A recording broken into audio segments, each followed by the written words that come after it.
Welcome back, once again, ladies and gentlemen, to another episode of Quarantography. We usually do a title gag here, and to be honest, I'm not feeling super creative today. And that's okay. It's quarantine, and we're all feeling a little weird right now. Magical.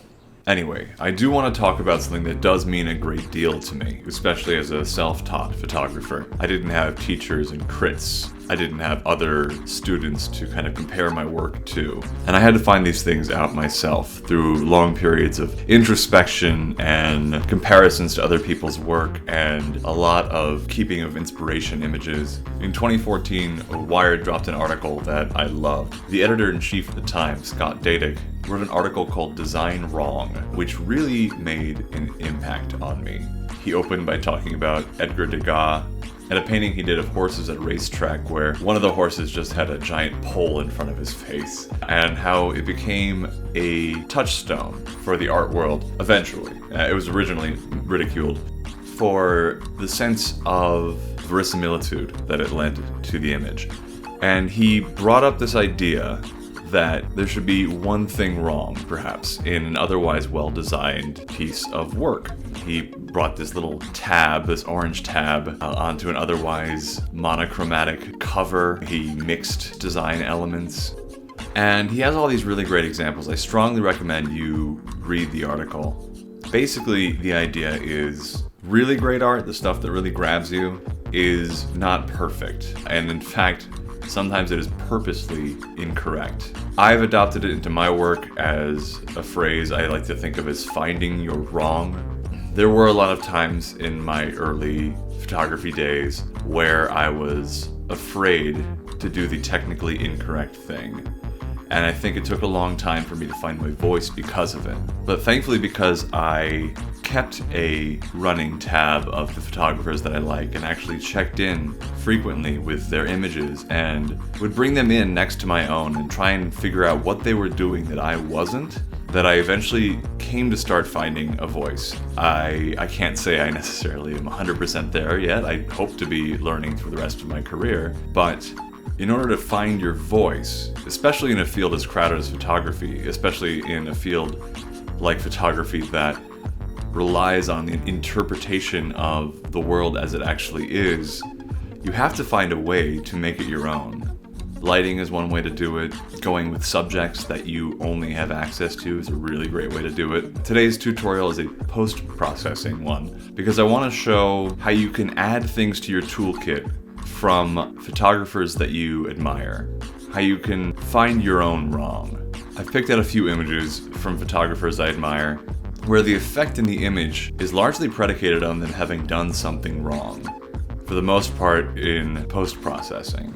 Now, wrong, of course, is in the purely technical sense. I think these images are extremely effective, and whatever they actually did was absolutely correct. But I want to kind of walk you through what I would do if I were trying to figure out what is making these images really work for me as a viewer, and how I could at least tap into that toolbox to see if maybe those tools are right for me to use on my own images. So the first thing I'm going to do, open up Lightroom, I have some examples here. I want to say that, if you haven't seen our first video, Subject Over Everything, it is incredibly important here. If you are looking at a picture and you're wondering why yours doesn't look like it, first thing you need to do is ask yourself if the image even bears a passing resemblance to the other one. Is it shot in a similar light? Is it shot in a similar location? Is the pose completely different? If you're looking at a dreamy, soft landscape photo from Instagram and you're trying to figure out how to get that exact look on your portrait shot in a studio with bright light, it's just not going to happen. You could buy that photographer's filter pack, sure, but it's just not going to look right.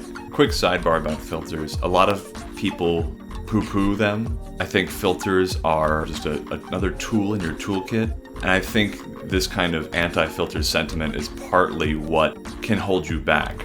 We have these amazing digital cameras that can capture reality with more fidelity than any camera ever has in history. And just because that's what it's particularly good at doesn't mean that we need to tailor our post-production techniques to those particular strengths. In fact, I like to think about filters from the perspective of a photographer shooting in the film era. Back then, before all the film companies went under, you had your choice of dozens of stocks: Portra, Ektachrome, Kodachrome. That's just under Kodak. There's Agfa and Ilford, companies whose chemistry varied such that you couldn't get certain tones unless you used different films. So if you're sitting there wondering what kind of filter you want to put on your image, but you feel like that's somehow intellectually incorrect, I want you to think about a photographer in the 70s trying to decide which film stock to load into his camera. He or she is doing exactly the same thing.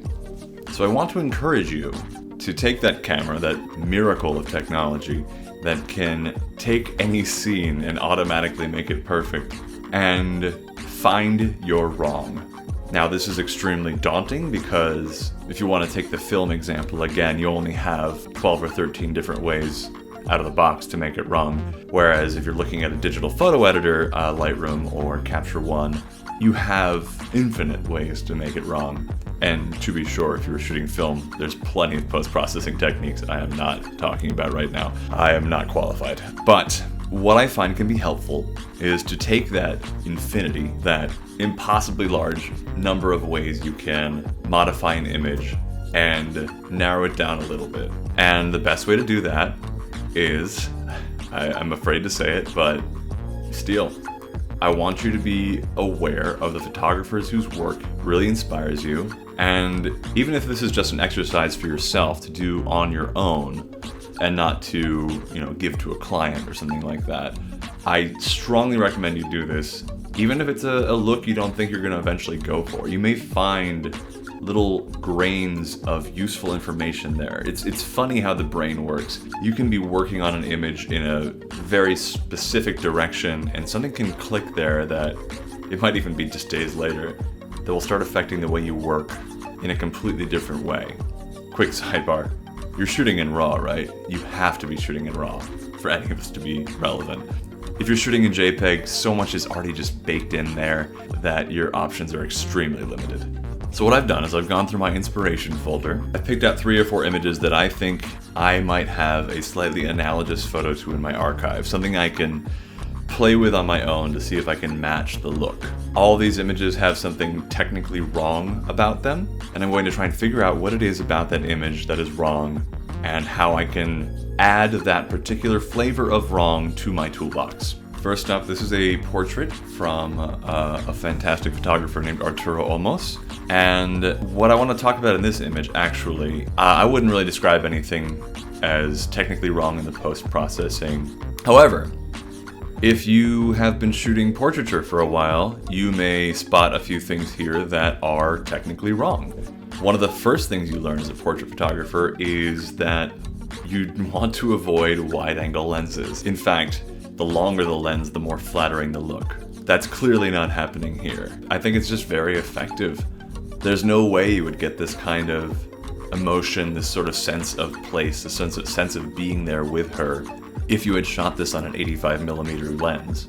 There is something else happening here. The exposure on her face here is a little bit darker than the exposure in her hands. Once again, I think that would be a no-no in traditional portraiture, as it would be normally more about the subject's face. But because these oranges are a major thematic and compositional element in this photo, it actually makes sense. So what I'm doing here, I'm in Lightroom right now. I usually edit my photos in Capture One, but I figured most of you use Lightroom, so I'm going to do that here. And I've gone through my archive, and I've picked a photo that I feel like is analogous to this one.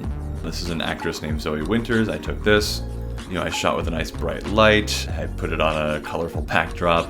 This technically is a wide-angle lens. It's not quite as effective in its distortion as Arturo's shot is, but I'm going to play with it. I tend to favor the 4:5 aspect ratio, and I think he did a 4:3 on this one, but here we are. I would say probably her skin seems to be registering a little bit hotter, a little bit brighter than this one is. She also has a very different skin tone.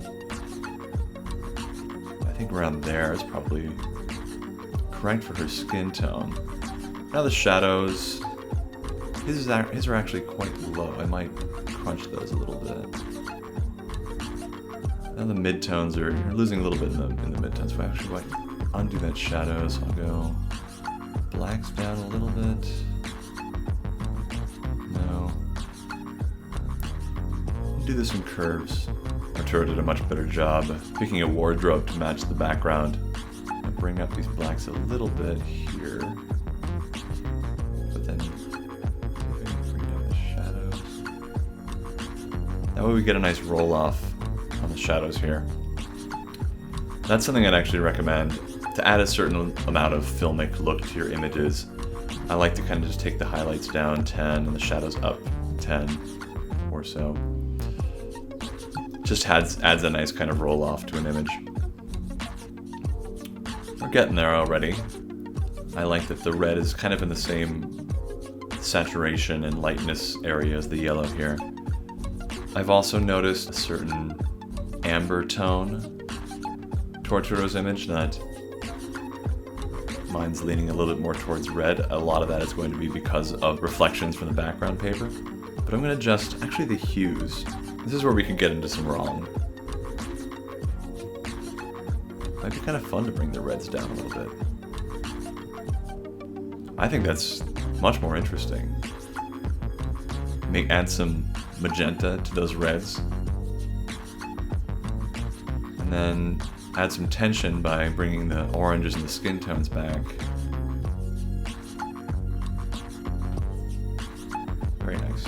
Still feel like there's a contrast difference here. The lighting is different. I believe he's using some sort of, probably an octabank on his subject, and I have a hard light key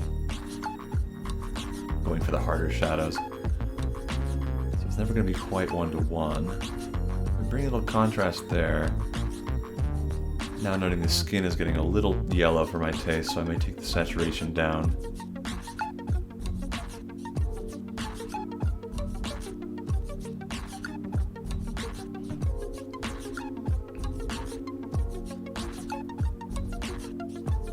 So yeah, again, not 1-to-1, but just in doing this, if you were to do this in your image, please imagine that I filled these in Photoshop, but if you were to do this in your image, and you do this regularly, you're going to just learn some things about your files, about your RAW editor. You're going to learn things about other photographers' processes, even if I get emails from these photographers saying I went about it in a completely different way.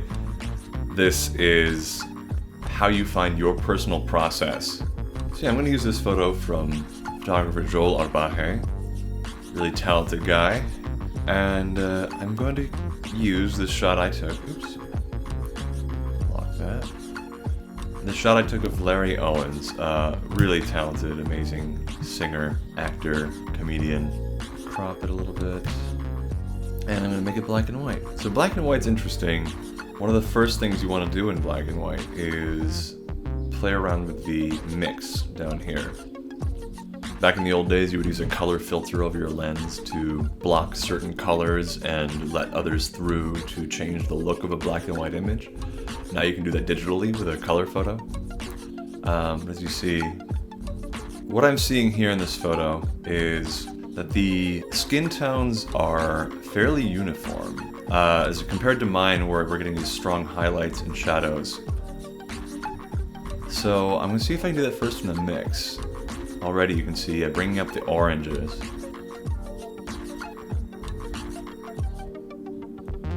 Though the fact that orange and red are both doing it tells me it's actually probably more of a exposure thing. But what this is doing is keeping the blue of the background, it's aqua, down. So once I have those skin tones kind of in the same area, I'm actually going to play with exposure a little bit more too. As you see, bringing up exposure can kind of crunch those tones together around here. And that's pretty close in terms of how that's reading compared to that. But it's still very dark, so what I'm going to do, Joel's playing here with a very filmic look. A lot of people always ask me about how to get that filmic creaminess, they'll sometimes call it. And what that is actually, it's a purposeful clipping. This is a great example of a good sort of wrong. You see here on the tone curve, you're gonna do what you normally shouldn't do, which is drag the top down. And that's just gonna kind of really narrow your tonality spectrum quite a bit. I'd say around there is about right. And then same for the shadows. I'm gonna bring those up. So first I'm gonna crunch them a little bit, clip off the bottom bit, and then I'm gonna bring it up so that the darkest black isn't actually 000 black. Now, one of the reasons this can be so effective is if your whites are lower than the brightest white your monitor can give and the blacks are higher, it kind of has the effect of giving your photo a print vibe. It almost looks like it was slapped on top of your monitor because it doesn't meld with a white background or a black background. It looks a little faded, almost like it was a print that had been photographed. That's what's happening here. Joel went very extreme on especially his highlight clipping. From there, I might add a little contrast to this curve. The standard S shape here. Ooh, that's pretty extreme, but I kind of like that. I might keep some of that. And that's, I'm starting to actually exceed what Joel did here. But once again, that's why I recommend this technical theft process. You learn things that you didn't expect to learn when you go out to mimic someone else's style. And as long as you're honest with yourself about that, using what you've learned because it speaks to you and your work, and not because you just want to be someone else, it's perfectly fine, if not commendable, to do this. We've all done it.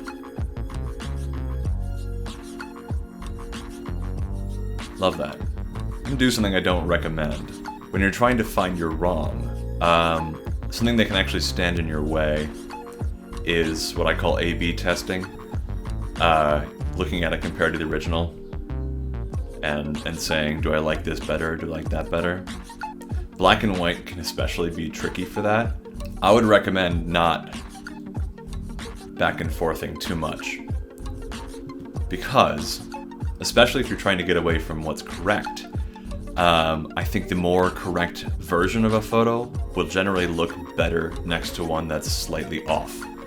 So if you're trying to add some style to a photo, don't look back. Stay on the one you're working on. And if you need a fresh pair of eyes on it, go away, take 5 minutes, go get a glass of water, go to the bathroom, be right back.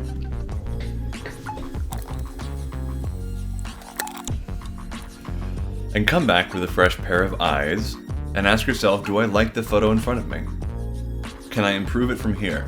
What happens if you go back and forth too much is there's just a bias towards naturality, a bias towards reality, and you're never going to find your style if you do it that way. Instead, just ask if you like the photo that's in front of you. A quick trick I like for that is to have a secondary window. If you have two monitors, it can be very helpful. But a secondary window without all this clutter on it, I'll do that here with this secondary display. I love to do a white background because I find that to be, it helps kind of imagine it on a wall in a gallery. So yeah, always set your background color to white. And kind of just even the action of just opening a new window with it can give you a little bit of fresh eyes, I find. So yeah, I actually like how this ended up. I'm not even comparing anymore. This is a great little tool, and I might use it in the future. Next up, I have this great travel photo from Louise Cecilia Palmberg. She and I actually shoot a lot of similar things, and we both share a love of warm tones. This is a great shot she took in Thailand, and here's a shot I took at the New Jersey State Fair. So I'm gonna load her up here. So once again, we have a similar image in terms of composition and subject and lighting. Mine's actually gonna be a little bit harsher. These highlights are a little bit more sunsetty and short lit. She has a little bit less of an intense angle, but we should be able to get pretty close. Number one thing I'm noting about her image is warmth. this image is warmer than is natural. So I'm gonna crank up the white balance to great. It's pretty strong. I feel like that's gonna be alright, especially if I add a little bit of magenta to it. Very nice, very nice. And then I'll kind of desaturate a little. I'll use vibrance.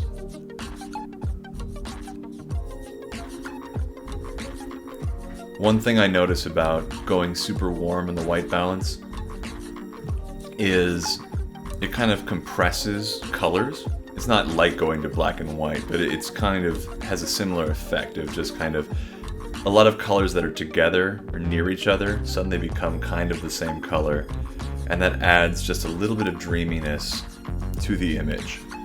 So what you can do from there is desaturate a little bit, and you start getting close to a sepia of sorts without all the crappiness that actual sepia tone can introduce. So we're getting close there.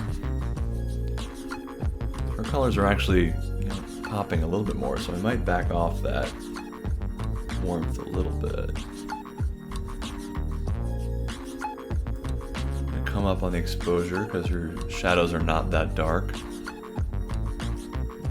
Great. Play around with the tint again. Maybe bring back some of that vibrance since I backed off on the warmth. Do the highlights and shadows trick I did earlier. I might take those shadows down a little bit to match hers more. And I might even drop the whites. Yeah, get that arm highlight down a little bit. That's nice. So now that highlight is kind of matching her highlight a little bit more. These shadows are actually a little brighter than hers.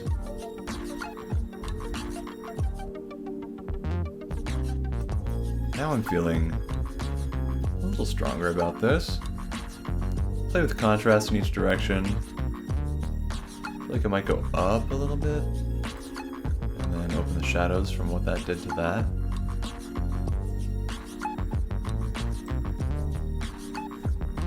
Now the warmth is super strong. I might even back that down a little bit.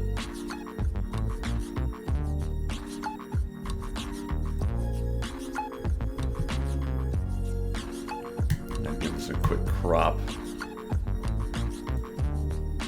Once again, big fan of the 4x5, especially for verticals. I could do a whole video as to why that is. Oops.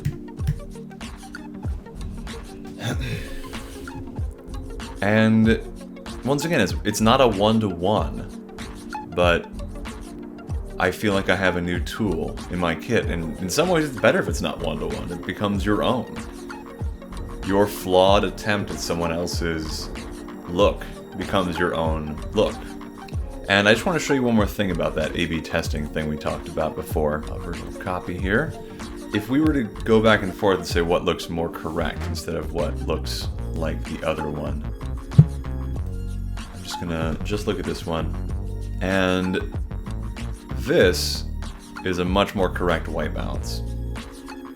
And if I'm going back and forth, suddenly I don't feel so good about this. This right here.